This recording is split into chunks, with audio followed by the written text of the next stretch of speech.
tersebut. Nah, itu yang tertulis di dalam kitab Yoel. Nah, sekarang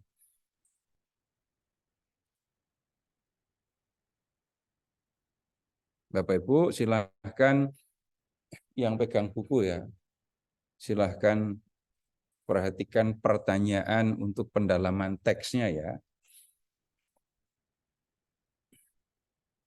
Pertanyaan, kita lihat pertanyaan untuk pendalaman ya. Pertanyaan pertama, apa yang dimaksudkan dengan roh? Gitu ya. Dan kepada siapa Tuhan mencurahkan rohnya? Nah, kemudian sekarang kita lihat ayat 28 dan 29. Apa yang dimaksud dengan roh? Kalau membaca ayat 28 dan 29, apa yang kita bisa temukan berkaitan dengan pemahaman mengenai roh? Enggak langsung jelas. Coba Bapak Ibu lihat ayat 28. Aku akan mencurahkan rohku ke atas semua manusia. Anakmu laki-laki dan perempuan akan bernubuat. Orang-orangmu yang tua akan mendapat mimpi. Taruna-tarunamu akan mendapat penglihatan. Juga ke atas hamba-hambamu laki-laki dan perempuan akan kucurahkan rohku pada hari-hari itu. Pertanyaannya, apa yang dimaksud dengan roh? Jawabannya kalau membaca teks saja, jawabannya apa? Yang dicurahkan kepada setiap orang, yang kemudian membuat orang yang menerimanya bisa bernubuat, dapat mimpi, dapat penglihatan gitu kan. Lalu lihat juga kepada siapa roh ini dicurahkan. Kalau lihat teksnya, coba lihat ke ayat 28. Ke atas semua manusia. Masih ayat 28. Anakmu laki-laki, anakmu perempuan, orangmu yang tua, taruna-tarunamu. Dan kemudian ayat 29, juga ke atas para hamba. Semua akan mendapatkan ini pencurahan roh. Nah, kemudian sekarang Bapak Ibu kita lihat lebih lanjut tentang roh itu ya. Kata roh itu singkat sekali kan hanya 3 huruf kan ya. Tetapi kalau kita coba perhatikan lebih lanjut, roh ini pengertiannya nggak cuma satu. Coba sekarang, kalau Bapak Ibu mengucapkan ini tanda salib dalam nama Bapa dan Putra dan Roh Kudus. Yang dimaksud dengan Roh Kudus itu apa? Atau siapa? Roh Allah. Kita mengatakan itu pribadi ketiga Tritunggal kan. Tapi coba Bapak Ibu ketika berdoa dan mengucapkan kata atau kalimat curahkanlah rohmu. Kalau roh itu dicurahkan, roh itu hidup apa mati? Perhatikan kata curah. Coba Bapak Ibu pernah mengucapkan apa? Mencurahkan, tapi yang dicurahkan itu sesuatu yang hidup atau pribadi. Nggak ketemu. Jadi nggak mungkin Bapak Ibu mencurahkan anak-anak, nggak pernah kan ngomong gitu. Tapi kalau kita melihat kalimat mencurahkan roh, berikutnya kita berdoa curahkanlah rohmu. Nah, yang kita temukan, yang kita lihat itu bukan pribadi.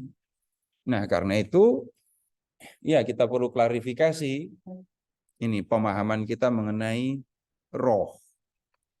Yang pertama begini dulu, kalau mendengar kata roh, Bapak Ibu dalam bahasa Ibrani ini ruah, R-U-A-K-H.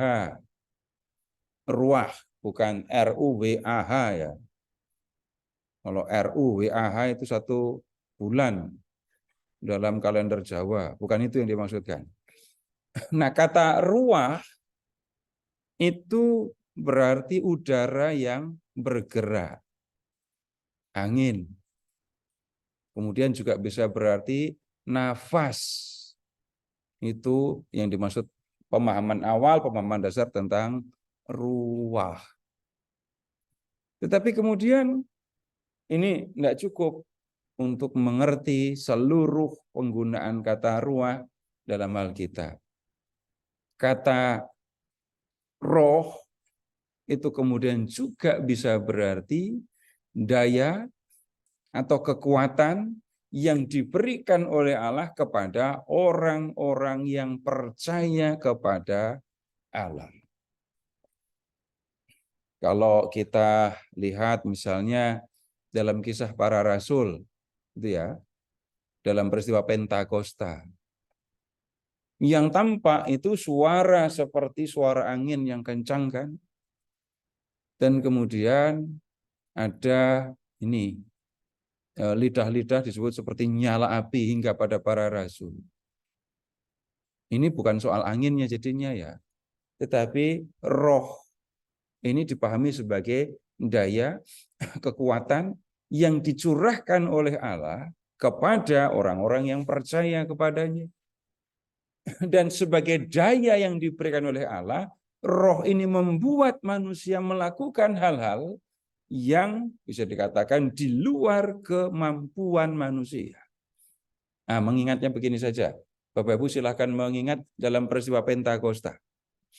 Setelah roh dicurahkan kepada para rasul yang tadinya tidak berani bicara, menjadi begitu berani berbicara. Dan kemudian kalau membaca surat Roma, roh dicurahkan kepada orang yang percaya kepada Yesus, dan dengan kekuatan roh ini, orang yang percaya kepada Yesus memiliki kekuatan, kesanggupan untuk mengasihi. Itu pemahaman yang kedua dari kata roh. Nah, kemudian pemahaman yang ketiga, Allah itu roh atau bukan? Iblis itu roh atau bukan?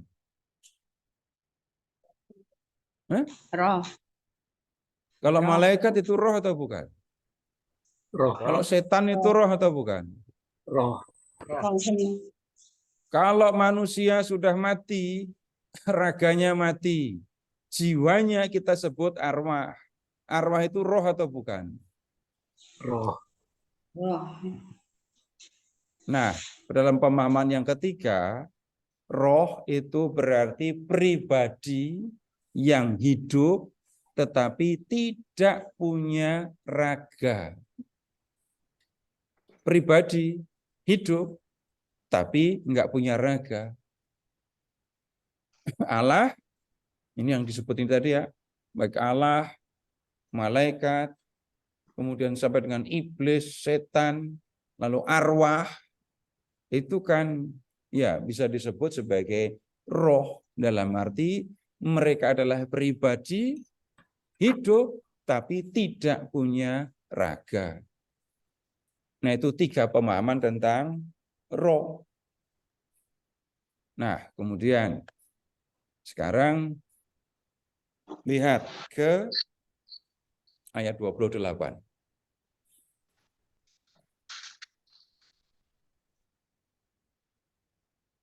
Aku akan mencurahkan rohku ke atas semua manusia. Dan mereka yang telah menerima curahan roh itu akan bernubuat, mendapat mimpi, mendapat penglihatan. Nah, ada tiga pemahaman tentang roh kan tadi yang sudah saya sampaikan.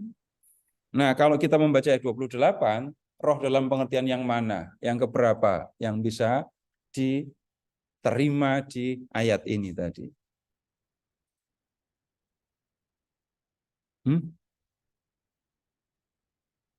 Roh yang mana? Dalam pemahaman yang mana? Yang online juga silahkan jawab.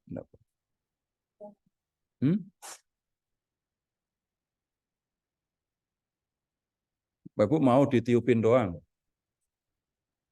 Roh dalam pengertian pertama itu kan udara yang bergerak. Bisa nggak dipasang di sini? Kalau dipasang di sini berarti ditiup doang. Atau dapat angin. Udah, apakah itu yang dimaksud di sini? Bukan. Tapi apakah yang dicurahkan itu roh dalam pemahaman yang ketiga, pribadi? Bapak Ibu mau ditiupin arwah gitu? Nah, tentu bukan pribadi yang dicurahkan kepada manusia ini. Tapi yang dicurahkan oleh Allah itu adalah daya atau kekuatan yang membuat manusia memiliki berbagai kesanggupan. Nah, sekarang kita lihat dulu. Bapak Ibu perhatikan kata nubuat, mimpi, dan penglihatan. Ya, nubuat. Pemahaman umum yang sering kali dimengerti kalau orang mendengar kata nubuat itu ramalan. Tetapi apakah nabi itu meramal? Enggak, seorang nabi tidak meramal. Tugas nabi itu apa? Seorang nabi bertugas untuk menyampaikan kehendak Tuhan, untuk menyampaikan firman Tuhan. Jadi, kalau seorang nabi itu bernubuat, maksudnya adalah nabi menyampaikan firman Tuhan. Firman Tuhan itu mungkin menyangkut masa depan, itu yang seringkali digunakan untuk mempersempit pemahaman mengenai nubuat. Seolah-olah bernubuat itu sama dengan meramal. Tetapi kalau berbicara tentang nubuat, tidak bisa nubuat dibatasi hanya tentang meramal. Ketika seorang nabi misalnya mengatakan bahwa yang dilakukan oleh orang Israel itu salah, itu dia tidak meramal. Dia menyampaikan kebenaran, dia menegur orang Israel, dan itu sudah disebut sebagai nubuat. Jadi pada prinsipnya, bernubuat berarti ini, firman yang disampaikan oleh seorang nabi, dan firman itu datang dari Allah. Seorang nabi menerima firman Allah, lalu menyampaikannya. Nah, itu seorang nabi bernubuat. Kemudian, lihat juga tentang kata ini, penglihatan. Penglihatan ini nyambung dengan mimpi ini nanti ya. Mimpi. Kapan terakhir bermimpi? Mimpi dalam arti yang sebenarnya ya, Bapak Ibu tidur, matanya terpejam atau terbuka? Terpejam. Tapi kalau bicara mimpi, Bapak Ibu melihat apa enggak ketika bermimpi itu? Melihat, melihatnya pakai mata apa enggak?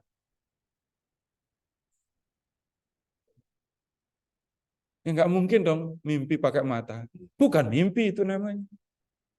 Karena ketika orang bermimpi, mata dia tertidur, mata terpejam, badan terbaring. Tapi dia bisa melihat. Dan lihat apa yang dilihat dalam mimpi.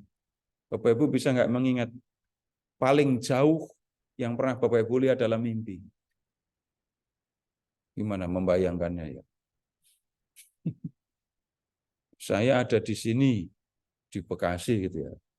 Tapi ketika bermimpi, saya sampai di satu tempat, hijau, banyak airnya, dan setelah sampai ke sana saya baru tahu, oh itu India Selatan. Jauh kan ya? Setelah saya sampai ke tempat itu, baru saya ingat saya pernah bermimpi sampai ke tempat ini. Ternyata tempat ini India Selatan. Kan jauh dari Bekasi sampai India Selatan. Mata saya terpejam, tapi saya ngelihat. Dan yang saya lihat jauh benar. Nah, kemudian kalau penglihatan, silahkan memahaminya begini saja. Seperti orang mimpi melihat tanpa mata, gitu ya. Tapi bedanya orang yang menerima penglihatan itu tidak tidur, matanya tidak terpejam. Sehingga yang dilihat oleh seorang nabi itu orang lain nggak ngelihat. Hanya dia yang melihat, orang lain tidak melihat. Saya tidak akan diskusi lebih jauh lalu bedanya dengan orang indigo, enggak, saya tidak akan diskusikan itu. Karena saya hanya mengajak Bapak Ibu untuk memahami apa artinya mendapatkan penglihatan itu. Nah, kemudian lihat, roh, daya kekuatan dari Allah dicurahkan kepada orang-orang, kepada semua manusia, sehingga mereka semuanya bisa mendengarkan, bisa memahami yang dikehendaki oleh Allah.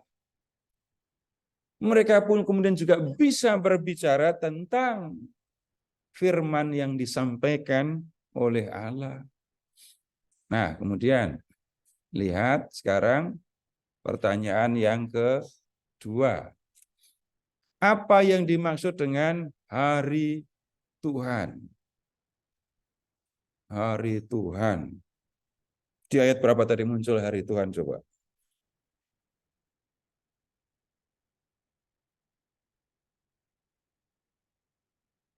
Ayat 31, coba lihat.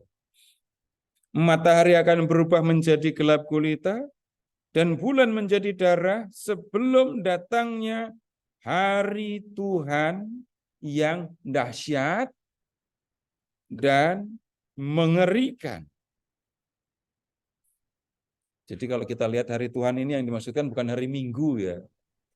Tetapi yang dimaksudkan adalah hari ketika ini Tuhan datang, dan hari itu akan diwarnai, ditandai dengan tanda-tanda alam yang ini, lihat, mengerikan. Matahari jadi gelap gulita, bulan menjadi darah, menjadi merah. Gambaran ini juga diambil di kitab Wahyu, di Injil Matius, Markus juga mengambil gambaran ini. Nah, sekarang coba lihat keterangan yang ada di dalam teks. Hari Tuhan dalam kitab Yoel lebih menunjuk pada saat Tuhan menghakimi umatnya, saat penentuan di mana yang bertobat akan diselamatkan, dan yang tetap tinggal dalam perbuatan dosa akan dimusnahkan. Jika kita tidak mau dihukum oleh Allah, maka kita harus bertobat. Sebab Allah mau mengampuni dan menerima kita kembali dengan penuh kasih jika kita sungguh-sungguh ingin berubah dengan tidak lagi melakukan hal-hal yang penuh dosa. Meski kita berdosa, selama mau bertobat dan kembali kepada Allah, mengubah sikap dan perilaku jahat menjadi lebih baik sesuai dengan kehendak Tuhan, maka kita akan mendapatkan pengampunan dari Tuhan dan diselamatkan. Nah, gini saja memahaminya. Ini kalimatnya panjang-panjang. Nah, sekarang gini. Kalau mendengar kata hari Tuhan, ini di kitab Yoel, kemudian juga nanti di kitab-kitab lain, mengingatnya saat ketika Tuhan datang ke dalam dunia manusia. Nah, untuk apa Tuhan datang? Untuk apa Tuhan datang? Bapak Ibu memakai pemahaman umum saja ya. Bapak Ibu silahkan mengucapkan syahadat, kredo. Dari yang disalibkan, wafat, dan dimakamkan. Terus. Dan turun ke depan penantian pada hari ketiga bangkit dari antara orang mati. Naik ke Yang surga. surga duduk di sebelah kanan terus. Allah Bapa yang Maha Kuasa. Dari situ akan datang mengadili. Ya, Yesus ada di surga. Dari situ ia akan datang untuk apa? Mengadili, menghakimi. Pemahaman yang ada di dalam gereja Katolik itu jauh sebelumnya sudah ada di dalam kitab Yoel ini. Akan ada masanya Tuhan datang. Dan Tuhan datang itu untuk apa? Untuk mengadili. Dan silahkan mengingat yang sederhana saja kalau bicara penghakiman. Penghakiman itu gambarannya adalah pemisahan. Kalau di Injil Matius, ya, bab 25, pemisahannya itu jelas. Yang di sebelah kanan dan yang di sebelah kiri. Yang di sebelah kanan itu digambarkan sebagai domba dan mereka adalah orang-orang benar. Yang di sebelah kiri Itu disebut orang-orang yang terkutuk gitu ya. Dalam perumpamaan yang lain, pemisahan itu digambarkan seperti lalang dan kemudian gandum. Yang lain lagi ikan baik dan ikan buruk gitu kan. Itu prinsip dasar dalam ini penghakiman. Jadi Tuhan akan datang untuk menghakimi. Nah, hari kedatangan Tuhan itulah yang disebut dengan hari Tuhan. Nah, kemudian pertanyaan berikutnya.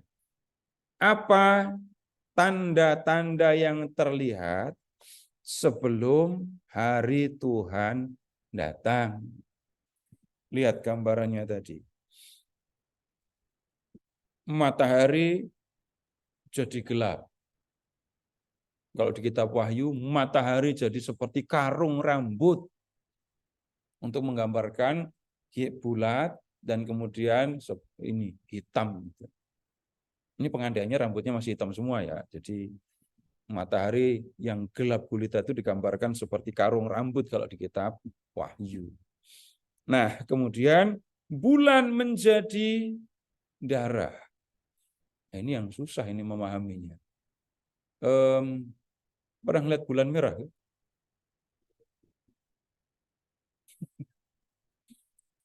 Matahari jadi hitam, bulan jadi merah.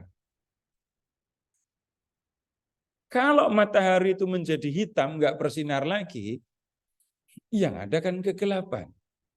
Tapi coba sekarang membayangkan bulan warnanya jadi merah. Apakah yang kita temukan suasana tenang kalau bulan jadi merah? Enggak lagi. Bukan ketenangan, bisa jadi orang akan berhadapan dengan ketakutan. Dan lihat, hari Tuhan itu dikatakan dahsyat dan mengerikan. Nah, Bapak Ibu, kita tidak sedang membuat perhitungan tentang tanda-tanda zaman sebelum kiamat datang. Jadi nggak usah nyari-nyari kapan Tuhan akan datang, ya. Tetapi kemudian kita perlu memperhatikan, kita perlu pelajari apa yang sebenarnya dikehendaki oleh Tuhan. Nah, kemudian sekarang nih lihat kalau pertanyaan kelima jadi bunyinya begini. Apa yang harus dilakukan agar kita diselamatkan pada waktu hari Tuhan datang? Nah, sekarang kalau melihat teksnya saja, Bapak Ibu lihat ayat 32. Nah, baca bersama-sama ayat 32. Nah, ayo baca bersama-sama kok.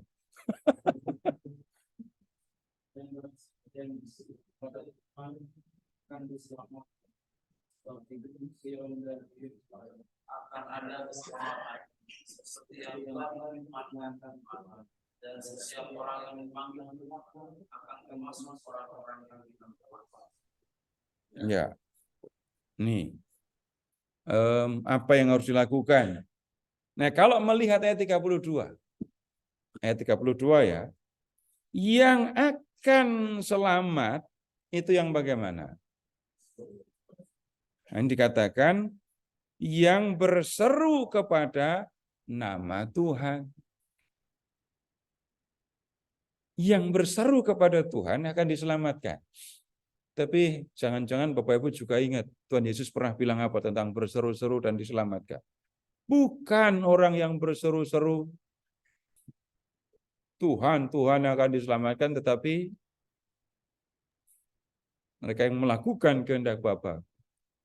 Nah, sekarang nih kita perlu perhatikan, kita lihat dulu keterangan yang ada di dalam buku. Kriteria untuk diselamatkan oleh Tuhan bukanlah kaya atau miskin, guru atau pedagang, agamawan atau polisi dan lain-lain, tetapi berseru kepada Tuhan.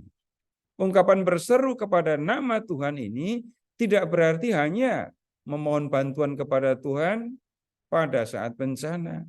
Ungkapan tersebut dapat berarti memuji Tuhan dalam ibadah, mengakuinya di antara mereka yang beragama lain, atau menyembahnya di tengah-tengah dunia yang tidak mengenalnya. Nah, ini keterangan yang ada di dalam buku, tapi coba kita lihat. Siapa saja yang berseru dalam nama Tuhan. Di teks Bapak Ibu semua bunyinya dalam nama Tuhan kan ya? Berseru kepada nama Tuhan. Bunyinya sama kan ya? Nah, sekarang begini. Bapak Ibu tolong mengingat ya. Pernah nggak Bapak Ibu memanggil nama orang yang Bapak Ibu nggak kenal?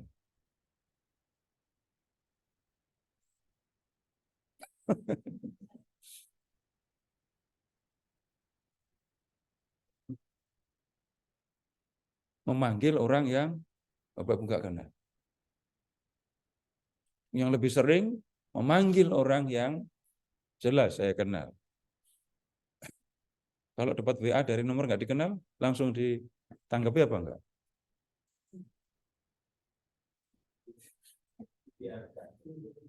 Iya. Oh, yang namanya kenal aja saya sering biarkan, apalagi yang nggak kenal ya. Nah, sekarang begini, dibalik pertanyaannya. Silahkan membayangkan Bapak Ibu dipanggil oleh orang yang nggak Bapak Ibu kenal. Dan sebaliknya, dipanggil oleh orang yang sudah dikenal. Rasanya sama atau beda? Sama atau beda. Orang yang kenal saja itu bisa panggilnya beda-beda kan ya. Bisa berbeda. Pernah curiga dengan panggilan yang diucapkan oleh seseorang? Kalau yang manggil ini jangan-jangan. Nah, sekarang bisa nggak orang berseru kepada Tuhan walaupun dia tidak mengenal Tuhan? Ya bisa, tapi cuma karena pernah mendengar katanya Tuhan begini, katanya Tuhan begitu. Tapi akan berbeda ketika orang mengenal Tuhan dan berseru. Nah, sekarang begini aja. Ini pernah nggak kecewa dengan Tuhan? Karena Tuhan tidak seperti yang saya bayangkan. Pernah atau belum? Saya kecewa kepada Tuhan bukan karena apa, tapi Tuhan tidak berlaku seperti yang saya bayangkan.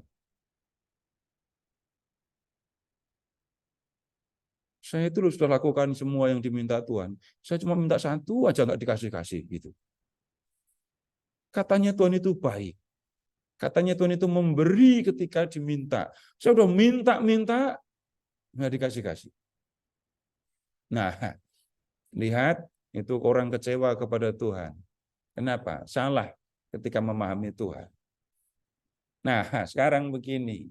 Seruan orang yang tidak mengenal Tuhan dengan seruan orang yang mengenal Tuhan sudah akan kita temukan sesuatu yang ini berbeda. Nah, sekarang kita lihat ya ayat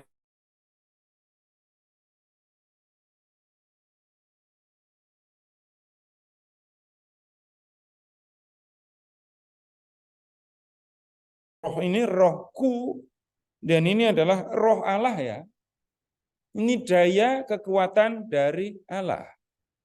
Ketika roh Allah itu dicurahkan kepada manusia, maka kemudian yang terjadi adalah manusia digerakkan untuk mengenal Allah. Dan roh itu juga yang menggerakkan manusia untuk berseru kepadanya. Seruan yang dimaksudkan ini bukan soal teriakan minta tolong begitu saja. Bapak Ibu kalau ada orang teriak minta tolong itu sebut nama apa enggak? Orang teriak-teriak minta tolong itu. Hanya menyebut kata tolong, tolong, nggak ngerti yang dimintain tolong siapa. Tapi sebaliknya orang bisa menyebut nama Tuhan tapi nggak ngerti yang dimaksud Tuhan itu apa. Tuhan itu siapa? Tuhan itu seperti apa? Katanya Tuhan itu begini dan begini. Tapi lain halnya ketika saya percaya kepada Tuhan, kemudian saya mengikuti bimbingan roh yang ada di dalam diri saya, maka yang kemudian terjadi ketika saya bicara kepada Tuhan, ketika saya berseru kepada Tuhan, seruan saya akan berbeda. Seruan saya adalah seruan orang yang mengenal Tuhan. Dan kalau Tuhan mendengar seruan dari orang yang dikenalnya, tanggapannya sudah pasti akan beda. Bapak Ibu bisa mengingat ini perumpamaan tentang ini domba itu. Domba-dombaku mengenal aku. Lalu mereka mendengar suaraku. Ada relasi antara gembala dengan domba, dan kemudian ada ya kedekatan antara domba dengan gembalanya. Nah, kemudian lebih lanjut, coba lihat Bapak Ibu, diselamatkan ya. Diselamatkan. Kalau kita membaca ayat 32, perhatikan, sebab di Gunung Sion dan di Yerusalem akan ada keselamatan. Akan ada keselamatan, tempatnya di mana? Sion dan Yerusalem. Keselamatannya kok cuma ada ini di situ. Tunggu dulu, selamat itu artinya apa? Apa maksudnya selamat?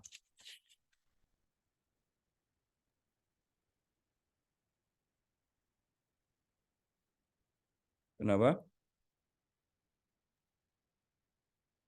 Sampai pada tujuan yang tepat. Terus apa lagi?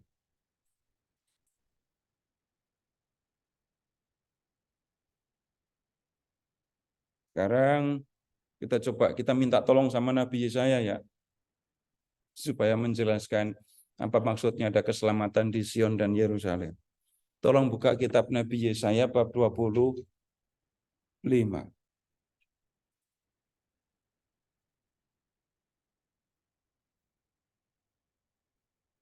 25.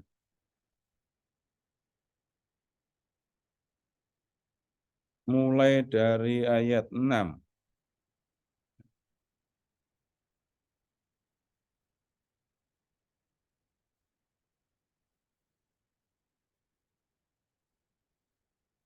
Nah, Bapak Ibu ketika membaca kitab Yoel tadi, makna keselamatan di Sion dan Yerusalem nggak jelas kan ya?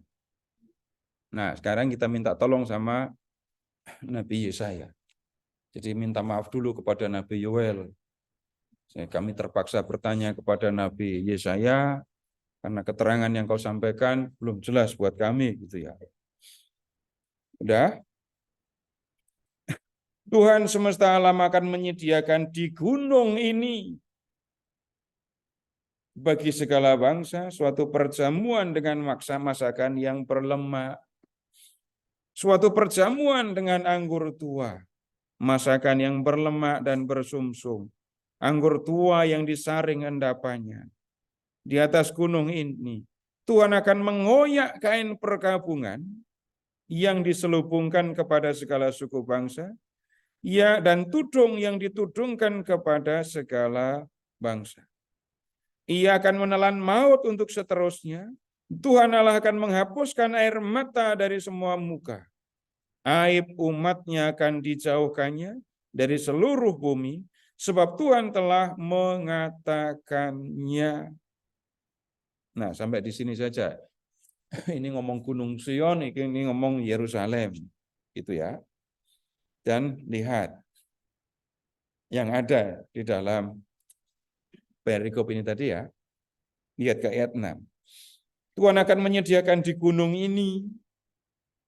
Ya, ini kalau lihat perikop sebelumnya ya Gunung Sion, Yerusalem. Apa yang disediakan? Perjamuan dengan masakan yang berlemak, masakan yang berlemak dan bersumsum, minumannya air anggur tua yang disaring endapannya. Nah, Bapak Ibu mengerti makanan yang berlemak, jangan pikir setelah ini umur banyak begini, udah umur di atas 45 atau 50 ngomongin lemak, sedih itu pasti. Enggak selalu sih.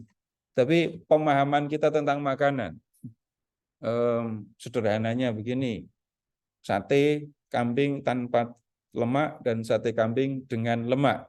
Mana yang lebih enak? Enak ya, bukan ngomong sehat. Daging babi yang ada lemaknya apa yang nggak ada lemaknya? Yang ada lemaknya. Itu ada lemaknya apa enggak? Ada lemaknya apa enggak? Kulit babi itu juga di bawahnya juga masih ada lemaknya tuh. Makanan yang berlemak itu sama dengan makanan yang paling enak. Begitu maksudnya. Kalau kita sendiri sekarang sulit kan mengerti definisi atau gambaran makanan paling enak itu yang kayak apa?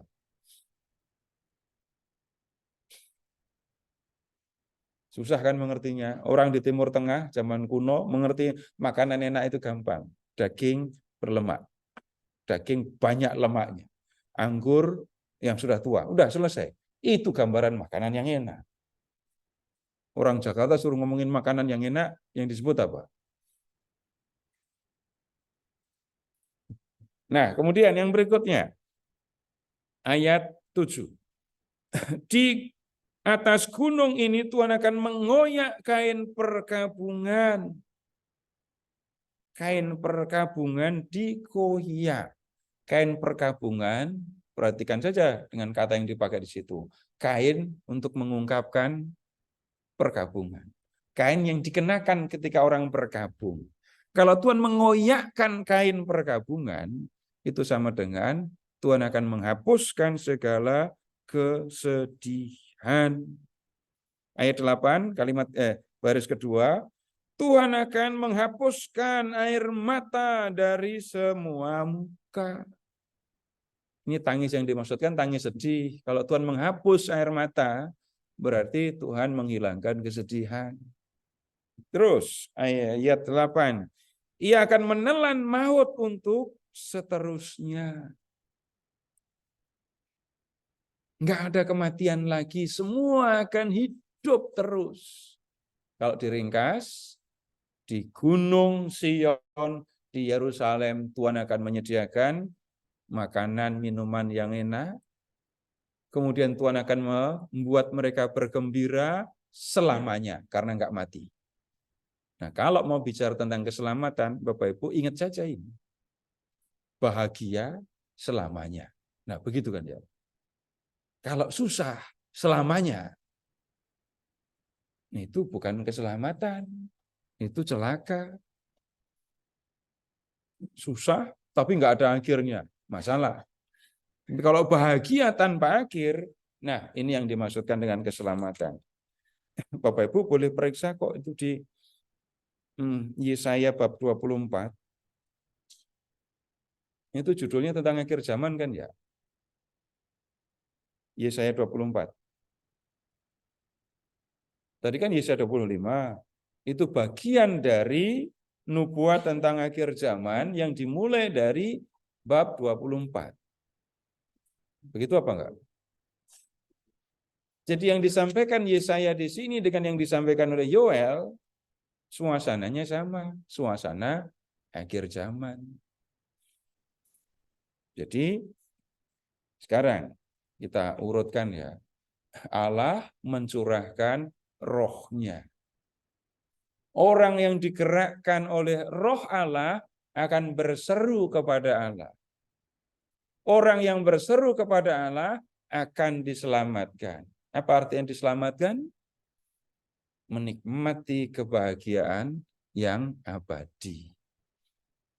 Cuma mau ngomong gitu aja, ngomongnya panjang sekali gitu ya.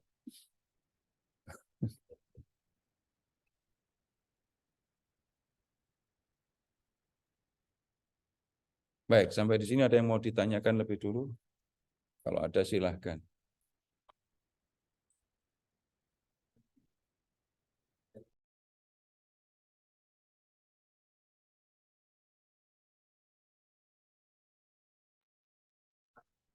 Dia datangnya sekali kembali. Iya, datangnya kemana?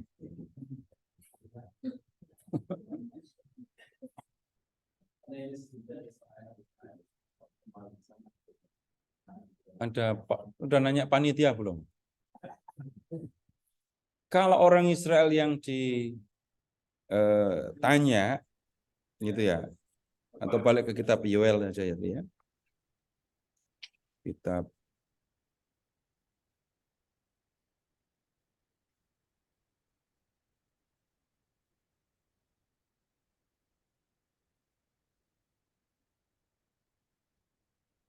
Yoel, silahkan ke bab 3 ya. Jadi nanyanya ke Yoel dulu ya.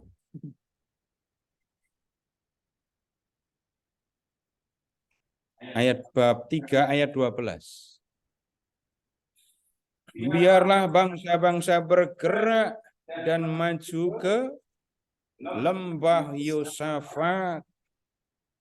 Sebab di sana aku akan duduk menghakimi segala bangsa dari segenap penjuru. Jadi nanti penghakimannya Tuhan datangnya di mana? Lembah Yosafat. Terus dari sini harus berangkat ke sana, gitu ya. Ini teksnya begini, coba lihat tuh. Biarlah bangsa-bangsa bergerak dan maju ke lembah Yosafat. Gitu ya. Sebab di sana aku akan duduk menghakimi segala bangsa dari segenap penjuru. Jadi Tuhan datangnya di lembah Yosafat, ngumpul ke sana gitu nanti. Nah, kemudian begini. Silahkan mengingat Tuhan Yesus naik ke surga itu dari mana? Take off-nya di mana Tuhan Yesus? Yerusalem. Kok masa nggak ingat? Ada tempatnya di mana? Kau di mana Tuhan Yesus take off? Buka dulu Kisah Para Rasul.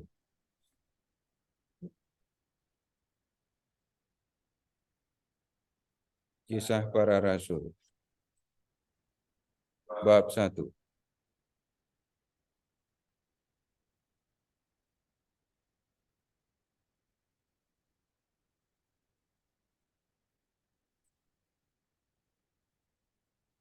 Lihat ayat 9.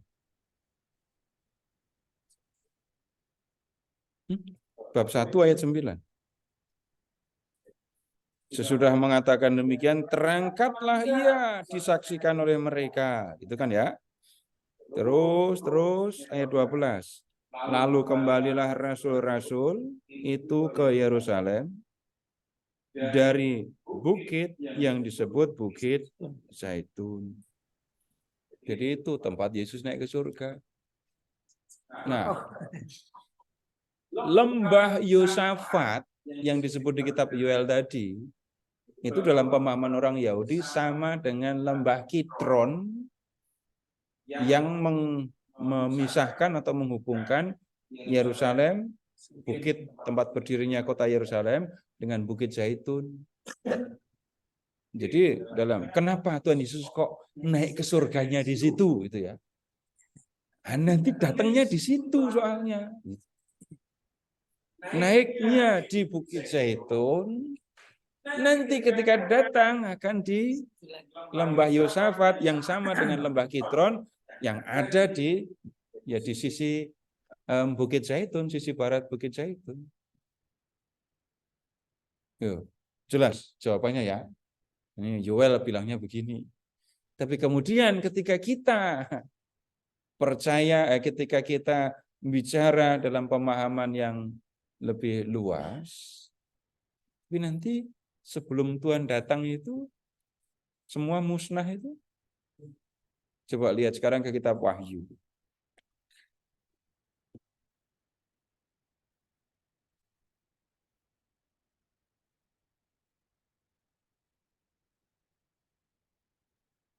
Tapi nanti kalau Wahyu kepanjangan ini harus waspada.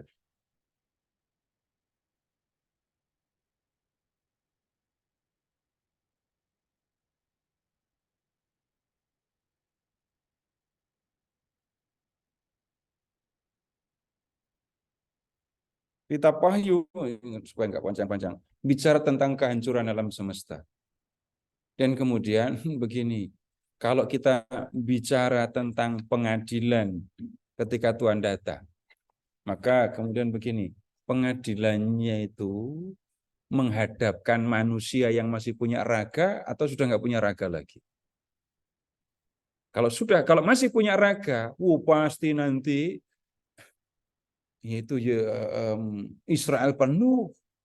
Itu ngantrinya bisa sampai kemana coba? Kalau semua ngumpul di situ. Kalau pengadilan itu menyangkut soal raga, jelas perlu tempat. Tapi semua manusia mati, kemudian bumi, langit musnah, dan yang akan dihakimi bukan lagi soal raga. Kalau yang dihakimi itu bukan raga, maka nggak perlu tempat lagi. Begitu membacanya. Jadi jawaban saya dua ya, dalam pemahaman yang Yahudi, bahkan pemahaman Kristiani awal dengan pemahaman yang selanjutnya. Gitu, Pak. Kemuliaan Pak Situ.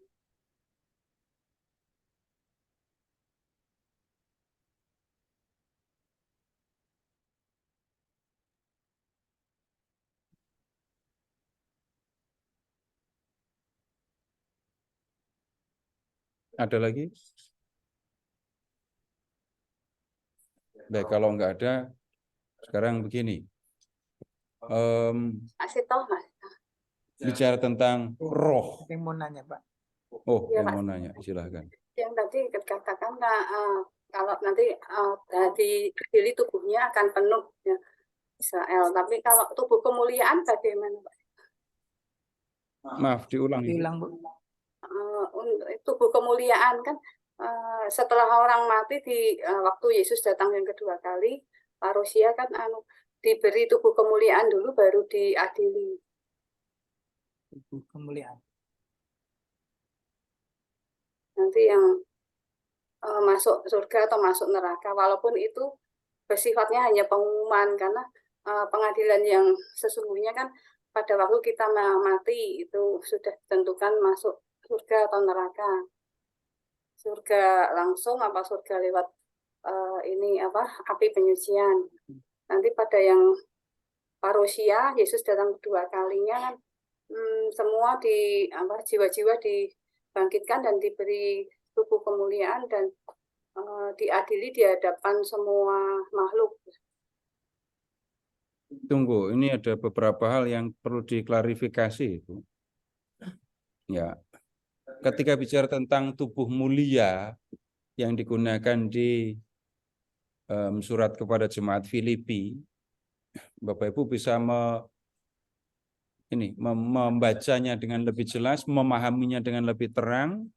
Kalau membaca 1 Korintus bab 15 ayat 35 sampai selesai.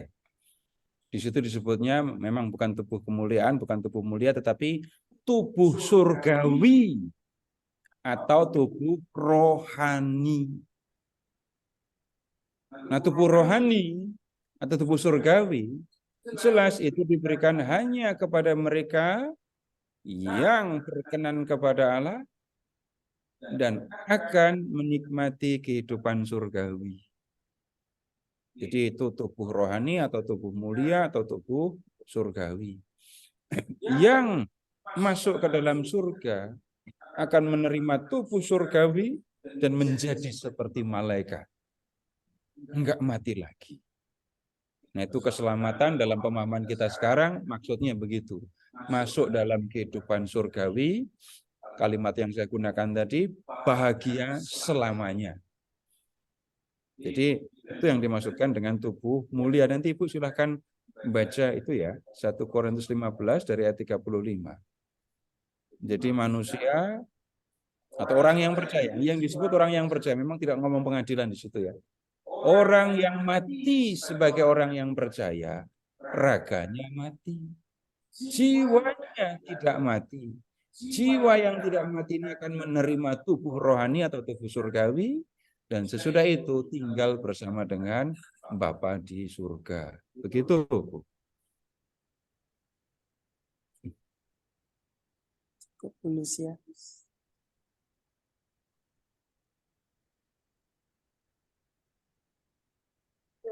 Jadi berarti orang yang masuk neraka tanpa tubuhnya ya Pak.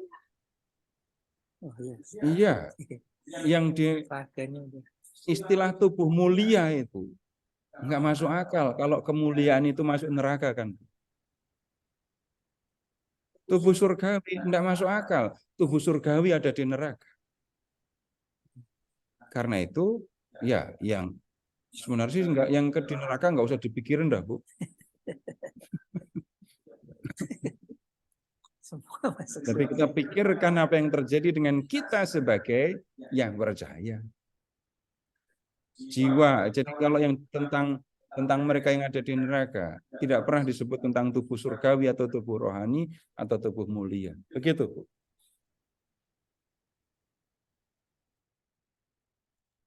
Baik, ada lagi?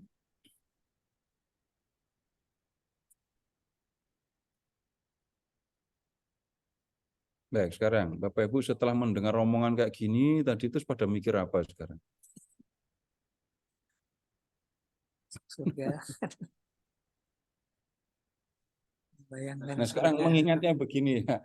Ini bukan soal besok saya akan mengalami apa. Tapi yang perlu diperhatikan justru sekarang saya harus bagaimana. Sekarang saya harus bagaimana. Kalau saya tahu sekarang harus bagaimana dan saya melakukan itu, nggak usah khawatir ketika bicara tentang pengadilan, bicara tentang hari Tuhan. Sekarang begini, Bapak Ibu punya orang tua yang baik apa enggak? Orang tua baik-baik kan?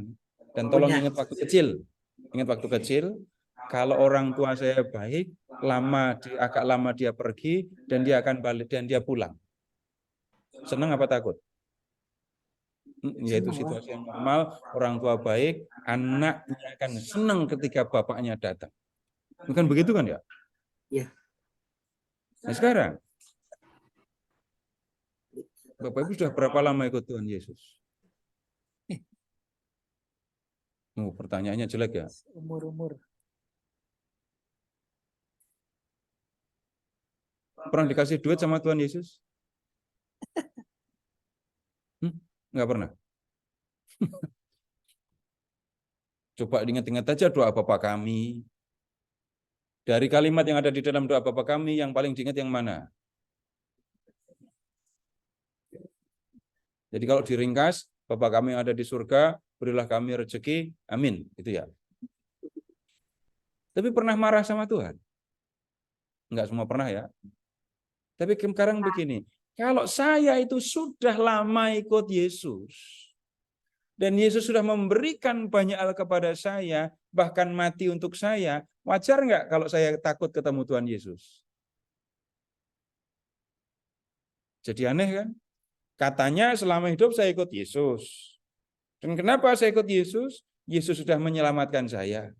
Yesus mati untuk saya. Kalau saya ketemu dengan Yesus, harusnya susah apa susah sekali? Seneng lah. Nah, terus ngapain ikut Yesus kalau ikut Yesus takut, kalau ketemu Yesus takut? Aneh kan? Kalau ikut Yesus tapi disuruh ketemu dengan Yesus takut.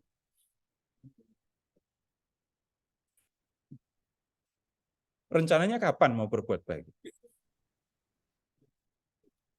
Maka yang saya sampaikan tadi, kalau membaca teks tentang akhir zaman, bukan mikir besok akan terjadi apa, tapi sekarang saya harus buat apa. Nah itu yang pertanyaannya, sekarang saya harus bagaimana, itu yang menjadi penting. Kalau mau berbuat baik, kalau mau mengasihi, kalau mau melakukan kehendak Tuhan, apakah harus nunggu sampai semua menjelang gitu ya. Sekarang Bapak Ibu, sekarang begini aja deh. Saya pakai contoh yang sulit ya.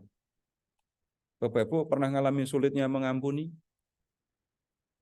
Atau gampang aja mengampuni? Pernah Pak? Pernah berjuang untuk mengampuni? Pernah. Perlu berapa jam waktu itu? Karena jam-jaman. Enak aja ngomong jam gitu. Tahunan. Tahunan. Kemudian Bapak Ibu tolong amati lagi ketika Bapak Ibu mengasihi orang lain. Ketemu yang nggak masuk akal nggak ketika mengasihi? Coba amat-amati, ingat-ingat sendiri ketika Bapak Ibu benar-benar mengasihi ya. Benar-benar mengasihi. Ada banyak hal yang nggak masuk akal yang dilakukan. Bapak Ibu udah berapa kali berantem di rumah? Bisa ada agendanya nggak? Berapa minggu sekali atau berapa bulan sekali gitu? Bisa kan orang berantem pada saat yang sama sekali tidak diharapkan, tidak terduga. Dan kalau sedang berantem itu ingat nggak?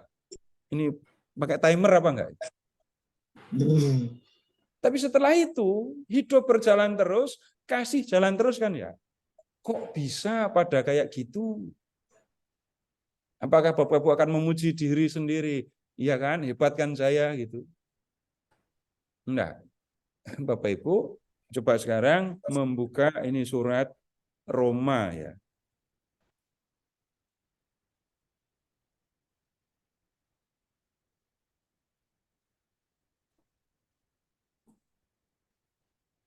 Berapa Pak?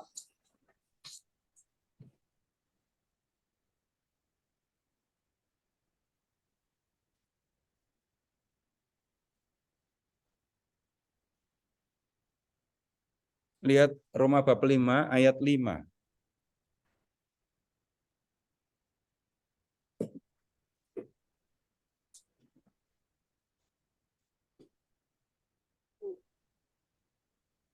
Roma bab 5 ayat 5.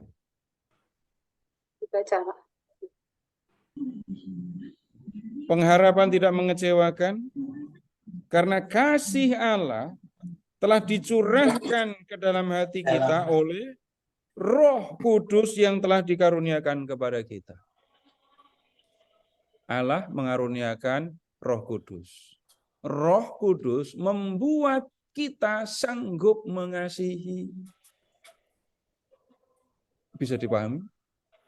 Kalau saya bisa mengasihi dan melakukan hal yang tampak mustahil, kalau saya bisa mengampuni orang, Bapak Ibu ingat saja, itu bukan karena saya hebat, tetapi karena lihat, roh dicurahkan oleh Allah ke dalam diri kita. Dan roh itu memberikan kepada kita kemampuan untuk mengasihi. Melakukan hal yang seringkali tampak mustahil di hadapan sesama manusia.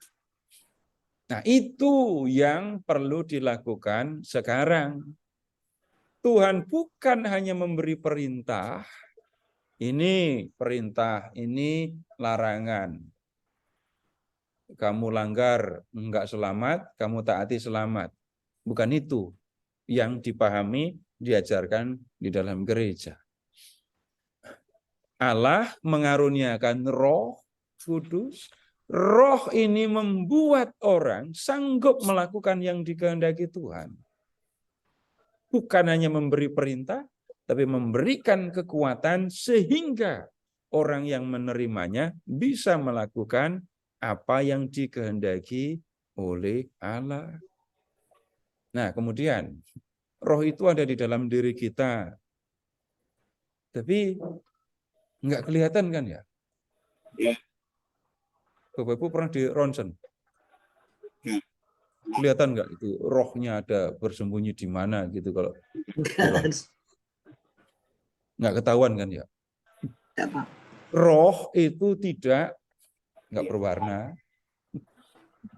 nggak berbau, tapi juga tidak bermateri, nggak berwujud. Sehingga nggak bisa kita mengatakan roh saya sedang bersembunyi di balik telinga. Enggak. Tapi kita bisa merasakan apa yang dikehendaki oleh roh, kita bisa merasakan kehadiran roh itu. Memahaminya atau merasakannya bagaimana? Ingat saja hal yang sederhana yang saya sampaikan. Kalau di dalam diri kita muncul keinginan untuk melakukan yang baik, tanpa modus ya. Muncul begitu saja keinginan yang baik. Kemudian ketika saya mengikuti keinginan itu, hati saya senang, hati saya tenang, maka lihatlah di situ gerak roh di dalam diri kita. Roh itu menunjukkan apa yang harus kita lakukan. Roh itu juga memberikan kepada kita kekuatan. Dan setelah saya melakukannya, amati. Di situ saya merasakan ini ketenangan. Ketenangan ya, bukan ketenaran. Karena orang juga mengatakan saya disuruh roh begini, lalu saya lakukan, lalu cerita kemana-mana untuk menunjukkan bahwa saya adalah orang yang dibimbing, dikuasai oleh roh. Bukan begitu yang dimaksudkan. Dan yang tahu roh itu meminta saya untuk melakukan apa, menggerakkan saya untuk melakukan apa, hanya saya sendiri. Dan Bapak Ibu bisa kita periksa, bisa kita amati, mundur saja ke belakang, perhatikan, ingat-ingat ketika kita mengerjakan sesuatu, entah pada Tuhan berdoa, entah kepada sesama, tapi yang tolong diamati, munculnya keinginan itu benar-benar keluar dari dalam hati tanpa modus. Tanpa ada keinginan untuk mengharapkan apapun dari perbuatan baik itu. Lalu ketemulah kita tanda yang sederhana untuk mengerti gerak Roh Kudus. Nah, kalau gerakan Roh Kudus itu diikuti, maka percayalah kita hanya akan mengikuti apa yang dikehendaki oleh Allah, hanya akan mengikuti apa yang diperintahkan oleh Allah. Nah, kemudian ini saya hanya mengambil satu hal yang berkaitan dengan keselamatan dan apa hubungannya dengan Roh Kudus ini ya. Jadi kayak nggak begitu nyambung dengan tema kasih Allah mempersatukan. Tapi kalau dilanjutkan, Roh Kudus diberikan kepada semua. Kalau semua mengikuti Roh Kudus, kalau semua mengikuti gerak Roh itu, nggak akan terjadi apa menyebutnya peperangan, lalu orang menyakiti sesama, nggak akan ketemu orang yang saling menjatuhkan sampai kepada kejahatan yang bisa dikatakan dari yang sederhana sampai yang ini serius. Nah, kemudian kalau kita mengikuti bimbingan, tuntunan roh seperti ini, pada akhirnya kalau disuruh ketemu Tuhan, itu tanda berikutnya ya. Disuruh ketemu Tuhan, diajak ketemu Tuhan, bukan lagi rasa takut yang muncul. Yang ada adalah senang. Kalau masih takut ketemu Tuhan, itu tanda lain. Tanda apa? Selama ini saya hidupnya udah benar apa belum? Kalau saya masih takut, saya menganggap hidup saya belum benar, ya sekarang saya harus berbuat apa? Bukan nunggu kalau mau mati. Kalau udah mau mati, jangan pernah bilang saya tobatnya kalau mau mati saja gitu ya. Kenapa? Kalau sudah sakit berbaring di tempat tidur gitu ya, jangankan mau berbuat baik, mau berdosa aja sudah susah kan? Gimana mau berbuat baik, mau berdosa aja sudah tidak bisa, sudah sulit. Tetap pertanyaannya akan sama. Ketika saya percaya akan kebangkitan badan, kehidupan kekal, ketika saya percaya kepada kasih Allah, maka apa yang harus saya lakukan sekarang? Baik, sekarang Bapak Ibu yang di rumah dan yang di kelas, silahkan menyusun doa berdasarkan pembicaraan kita ini. Waktunya 5 menit. Silahkan doanya ditulis. Ya.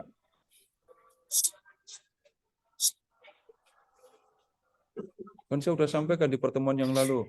Pertemuan malam ini doanya tertulis kan? Didoakan satu-satu kan?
Doa.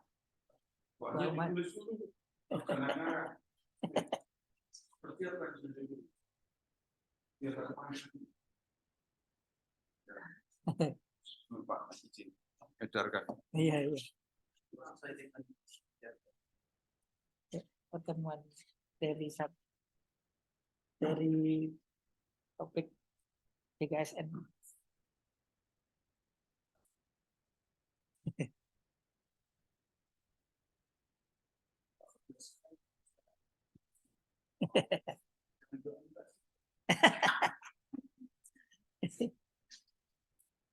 Ayo, siapa mau mulai? Semua pembicaraan cara apa?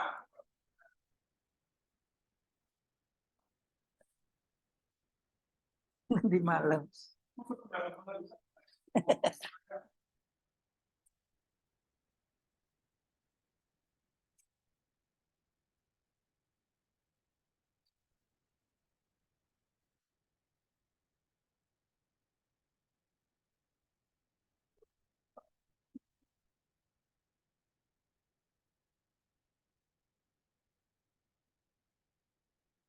Kita berdoa.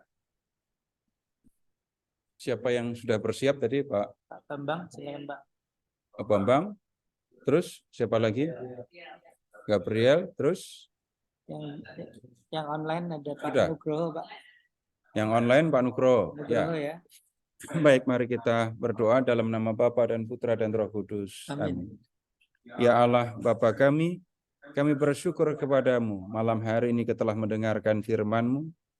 Malam hari ini kami telah memahami apa yang Kau kehendaki berkaitan dengan keselamatan yang Kau karuniakan kepada kami.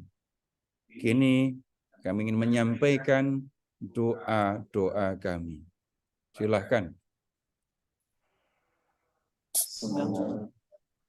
Seluruh perbuatan yang seringkali kalian sungguh sangat dalam kehidupan dan karena memohon Kabulkanlah doa kami. Ya, curahkan Roh Kudus Tuhan agar kami mampu berjalan kehidupan kami. Biarlah tanda-tanda kasih boleh bersatu kami dalam waktu. Marilah kita mohon. Kabulkanlah doa kami. Kabulkanlah doa kami ya Pak Tuhan. Nugroho, silahkan. Bapa yang Maha Kasih, kiranya Engkau berkenan mencurahkan Roh Kudus kepada kami, agar mampu menggerakkan kami, komunitas kami, dan masyarakat kami dalam tujuan-tujuan yang dilandasi kasih, persaudaraan, dan solidaritas sesama umat manusia. Kiranya dengan perantaraan Kristus Putramu, kami mohon. Kabulkanlah doa kami. Kabulkanlah doa kami ya Tuhan. Demikianlah doa-doa kami ya Bapa. Kami percaya dengarkan doa kami. Dan kami satukan doa kami dengan doa yang diajarkan Putramu kepada kami bersama-sama. Bapa kami yang ada di surga, Muliakanlah namamu, datanglah kerajaanmu, jadilah kehendakmu di dalam surga. Berilah kami rezeki pada hari ini, dan ampunilah kesalahan kami, seperti kami pun mengampuni yang bersalah kepada kami. Jangan masukkan kami ke dalam pencobaan, tetapi bebaskanlah kami dari yang jahat. Amin. Silahkan doa penutup.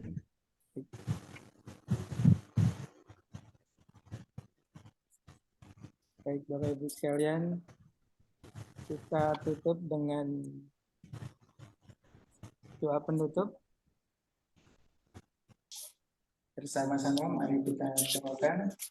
Allah Bapa yang di dalam surga, Engkau berjanji akan menyelamatkan kami dengan setia berseru kepada Curahkanlah kepada kami, agar ia senantiasa mendorong dan mendidik kami memuji dan mengakui-Mu dengan benar.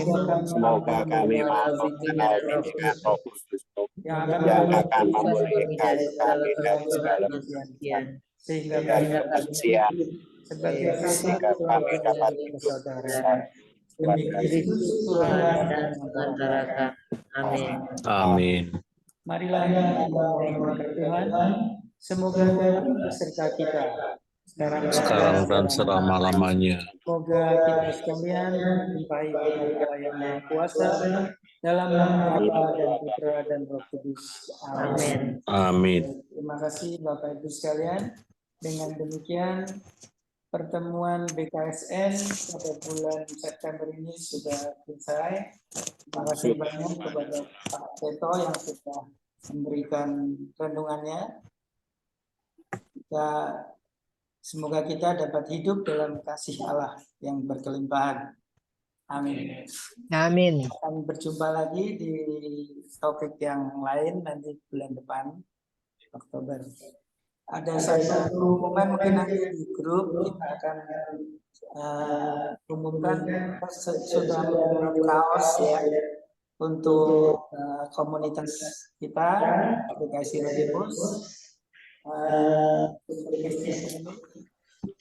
Ya, bisa dilihat.